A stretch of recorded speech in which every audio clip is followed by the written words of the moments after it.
classification of living microorganisms. Okay, so all the microorganisms are classified into two groups, that are acellular and cellular. So acellular means there is no cell, so they don't have any cell and have no cell membrane, so they don't have any cell membrane or cell. They are composed of few genes protected by protein coat. Okay, so they have only a DNA material and a protein cover. So example like viruses, all we know that.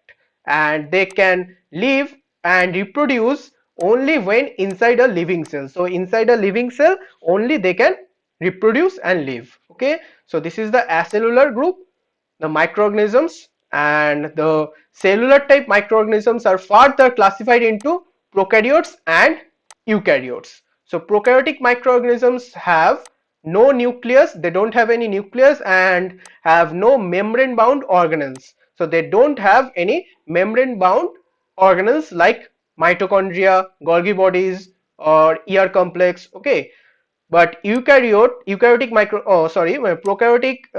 microorganisms examples are bacteria and archaea.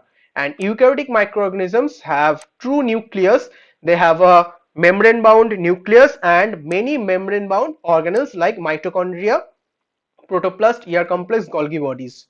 Okay, and eukaryotic microorganisms are examples are algae, protozoa, fungi. Okay, so this is the classification of microorganisms.